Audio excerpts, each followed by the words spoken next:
Hello, I'm Michael Gigani, and this is Straight Talk. And with me today is Fernando Jones. Fernando Jones, you are a legislative councillor. Now, Fernando, so much has been happening in Hong Kong lately. The legislative council elections have been delayed. The U.S. sanctions Carrie Lam and others. And then the police raid Apple Daily's office, arrest Jimmy Lai. The National People's Congress extends the LegCo term for another year, including those who were disqualified will also be allowed to stay, 4 of them. Now, so many things happening, Fernando. Do you recognize Hong Kong anymore? No, we are experiencing almost on a daily basis something new, something that we would have never expected happening in like once in 10 years. These things are mind-boggling events.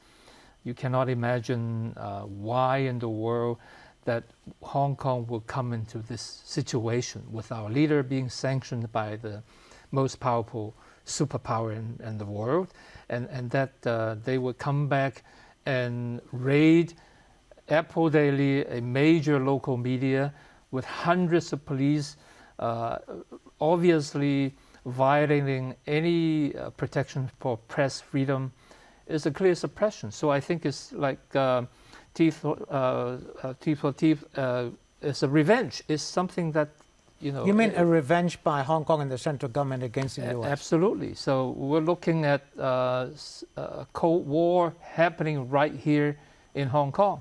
But Fernando, you know, many people do say that if it hadn't been for the protests last year, some of those protests were very violent protests. Mm-hmm. If it hadn't been for those protests, none of this would have happened. So the fault lies partly with the opposition, because the opposition was part of that protest movement. Well, if you go back on that, then I would say that if it wasn't for the extradition bill and the insistence of pushing it, despite major discontent, opposition from the people, not just from the opposition camp, but from the people at large, none of that protest would have happened. So if you want to look at the situation, you have to assess who has the power and who has the resources. And it is always that those who are in power and that those who are having resources to control everything should take responsibility. But then, you know, we've reached a point, as I said, you know, there was a major raid at Apple Daily where 200 policemen were there. You've got sanctions against the chief executive of Hong Kong. And then you've got arrests of people under the national security law. You said that if the extradition bill had not happened, then the protests would not have happened. Mm-hmm. But that's true. But Carrie Lam did finally withdraw the extradition bill. Why didn't the protests at that point stop? If it had stopped, then we still would not be where we are today. Yeah, it became clear that there's something wrong with the constitutional structure, in that even when people are en masse in opposition to something that the government insisted in doing, it could be leading to no avail. It could lead to nowhere. But then she did withdraw the bill. Then yes, she said, all right, that's it, we'll stop the protest. Right, but it didn't. It turned even more violent. Yes, but she used violence. She used the police force to suppress the opposition. And this is obviously a political struggle. This is something that she should have done through mediation, through dialogues, through communication with the people. Instead of doing that, she chose to use her gun to suppress the opposition. And that the gun, you're using it as not physically a gun, right? Right, but that's her gun. That's the force that she has.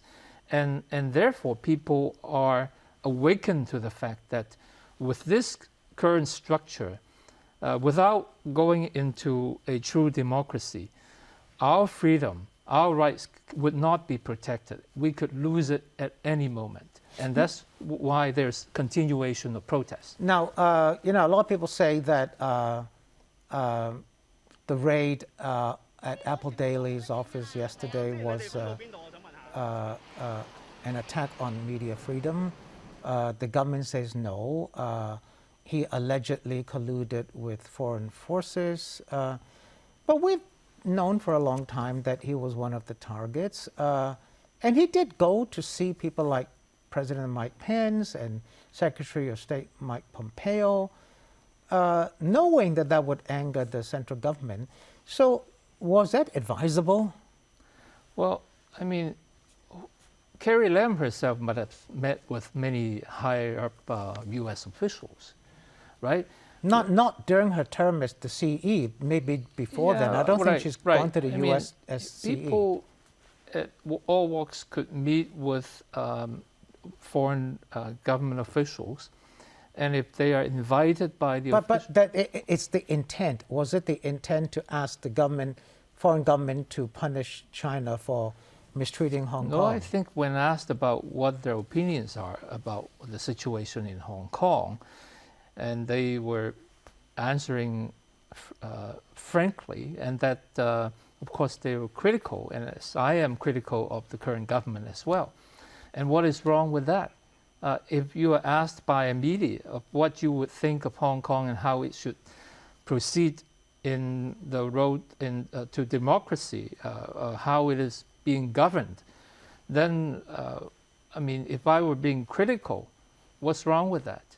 It's the freedom of speech. Now, you chose not to run in September's LegCo elections.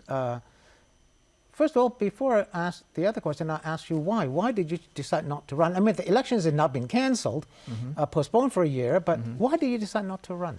You're part of the opposition. Why did you decide not to run? Yeah, well, first, the postponement is wrong. I have to say that. There's no sufficient reason to postpone the election. Now, as to why I would opt for not running, there are many reasons. One, I've been there for 12 years. It is really time for me to move on, especially during this turbulent moments. Are you fed up with politics in Hong Kong?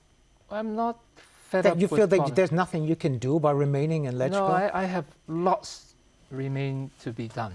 No, I didn't mean that things that you want to do, but whether you're able to achieve what you want to do. Do you feel that LegCo no longer functions in a way that you can achieve what you want to do? That is, as part of the opposition? Yes, that is in part true.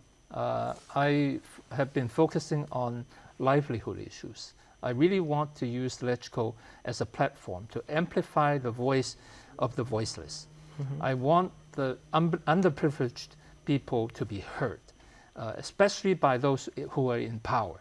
And that would generate more effects in drawing resources to help them, changing policies, for example.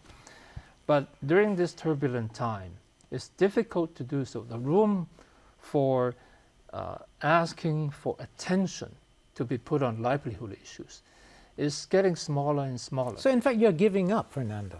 Well, I'm not giving up. I'm not giving up on the underprivileged. I would be moving to a different position to continue my concern and raise their voices. Okay, but now you probably don't have that choice because, as I said, the National People's Congress today extended the term of LegCo for another year, extended the term of LegCo. And as a legislative councillor, you know, you're still a legislative councillor, even though you chose not to run in the now cancelled September elections. You can stay in LegCo for the extended term. Will you do so? Well, personally, Mike, I would rather not. No, that's not giving me a straight answer. Would you or would you not? You would rather not is not an answer. Mike, this is certainly not a personal decision anymore. I have to assess it from an overall political micro perspective, if you will. Because whether to stay or not have a lot of political implications. And I would go for going with the rest of the legislators, the pan-Democrat legislators. We should be doing this. We should decide on whether to stay or leave en masse as a group. I would rather not just do it or decide What on is your it. personal feeling? You know, as I said, I would rather not stay there. It is not something that I want to do. But if need be, I would have to resist in that position, continue for a year. Are the opposition members of LegCo, do you know whether they're leaning towards staying? Because the younger people, the so-called more radical people in the opposition camp, don't want you guys to stay there. They want all of you to resign and say no, thank you very much. Yeah, because that's what I heard. you oppose the cancellation, the delaying of the elections, yet you stay in LegCo. The younger people are saying that doesn't make sense. Sure, yeah, there are many considerations. Look at what happened in the 96-97, during the turnover of the sovereignty. There's a provisional legislative council being established. And during that 1.5 years, many really draconian laws passed. For example, they repealed the collective bargaining law that would have given the collective bargaining power to trade unions. They tightened up the association ordinance. You know, they asked. I've got to stop you just for a moment. Yeah. See you soon. Don't go away.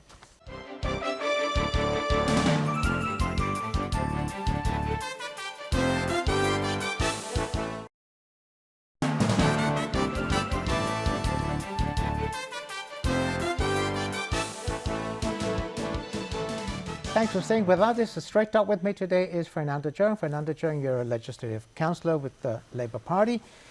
Now, Fernando, before the break, you were saying that you give an example of after the handover, the Central Government appointed a provisional legislative council with his own people, and everything that they wanted to go through went through. The things that didn't want to go through didn't go through. It became a rubber stamp LegCo for a year and a half, right? Now, we now have a situation where the National People's Congress has extended the life of LegCo, and since you are currently a LegCo member, you can continue as a LegCo member. And you say the opposition has to decide whether they should do it as a bloc to stay or not to stay. If you don't stay, then the LegCo will be comprising of what, 42 pro-government legislators. That's is that enough of a quorum to continue? Yes. So over half is quorum. So if none of you guys from the opposition join, then it will become a rubber stamp legislative council. But if you do remain, you only have 20 members. 24. 24 members. You only have 24 members, and that's not enough to have a 2/3 majority for major bills, like the Democratic Reform Bill that you voted down. You needed a 2/3 majority. But, I mean, they needed a 2/3 majority, but they didn't have it. Right. And so it was voted down. But if you stay there now, can you, with 24 members, you've lost a lot of the power, because I think 6 LegCo members from the opposition have already been disqualified, right? So then you really cannot do the things that you want to do. Then why stay? Well, it would be much like what happened in the past 4 years, right? It would be a continuation of stalemates and you know, fighting in LegCo and dragging things out and so on, filibustering. Yeah, that we would probably try to do, but they would likely go ahead and change the rules and procedures, further tightening any room for filibustering in the future, even within the year. They could do that, but they don't really have the 2/3. And therefore, can they pass the rest of the national security law, the Article 23? Yeah, and they can do that. Yes, it doesn't require a 2/3 for Article 23. So they can actually push that through? Yes. Do you think they will? I don't think so, but you know, who can tell these days? Okay, now, I want to show you something, Fernando, that happened on July the 1st of last year. You were involved in that. Let's have a look.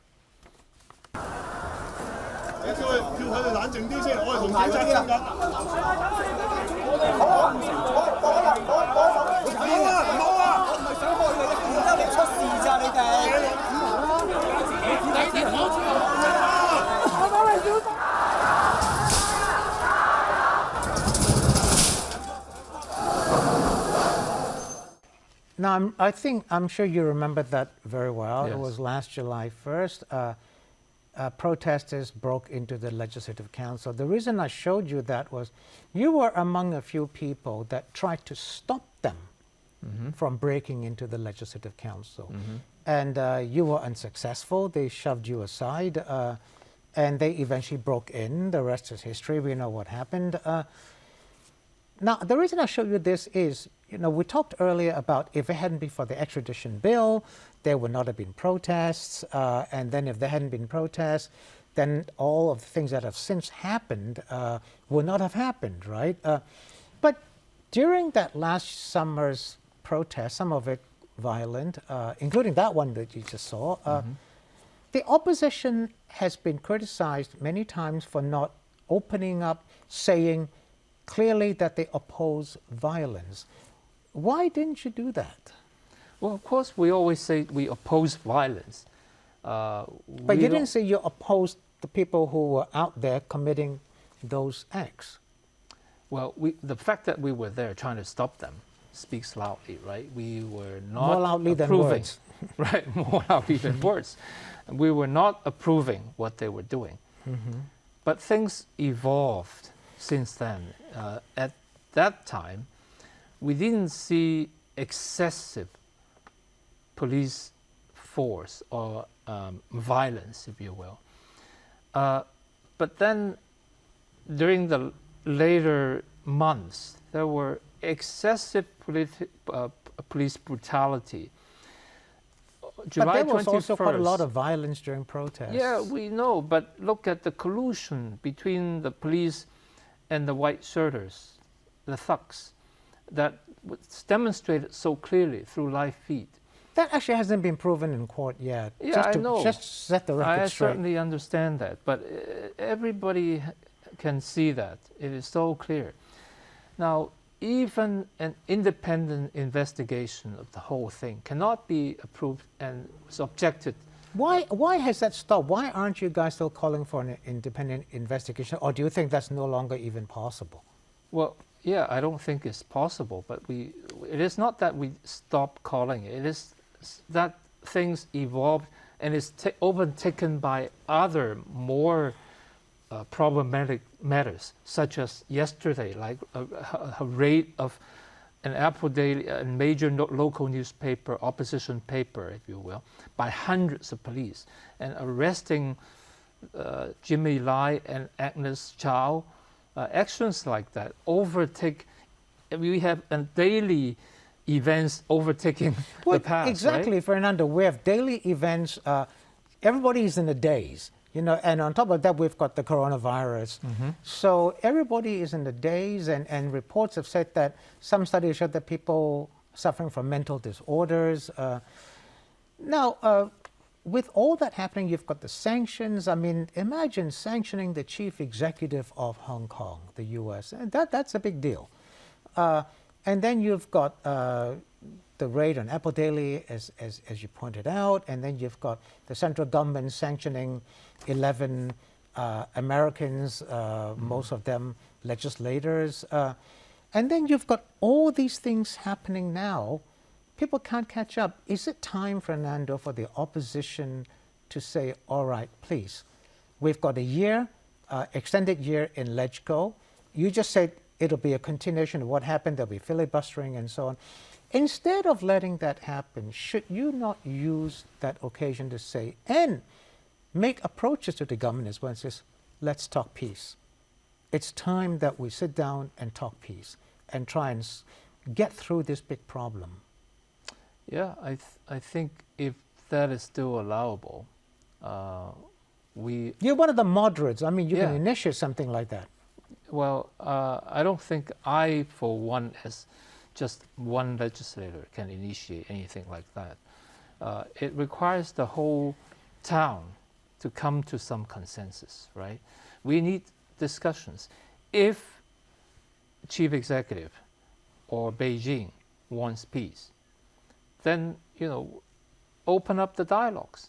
She tried it once, right? Like last year. But that was more of a joke, and then she stopped that altogether. Are you willing to have a dialogue?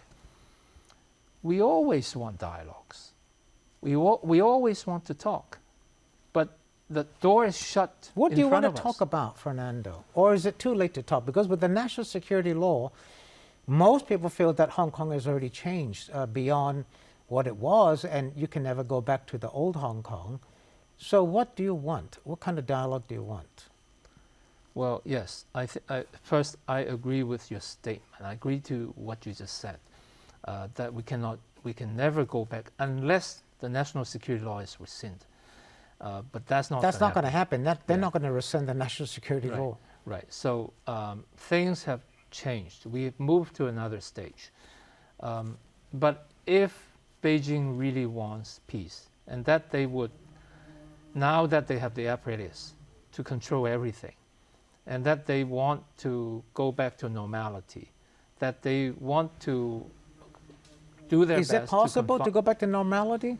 Well, I don't think so. But if they would guarantee that basic law is still the true basic law that they would abide by, maybe we have a chance to communicate again. But given what is happening and the sort of eye for an eye action that they have taken so far, and in some ways they really do much more than, their suppression is excessive, right? I don't have to explain. Then there's no chance of that. So what, now I've just got a minute left, how do you see Hong Kong moving forward? Because it has changed, definitely it has changed. The national security law has changed Hong Kong quite dramatically. Yeah. I never imagined that they would be raiding a newspaper office, but they did. So what is your outlook on what Hong Kong will look like? Well, I'm very pessimistic at this point. I think we've entered a dark age. We're not going to get out of it anytime soon. But for me, I'm a social worker, and I see the underprivileged, the people who are suffering, but in poverty, in sickness, and in institutions. I want these people not to be forgotten, even during these difficult times. So for me, my role is to hopefully shed some light on those areas where people ignore. Okay. And as to the larger picture, I don't know. It's beyond me. All right. Okay, thanks. See you next time. Good evening.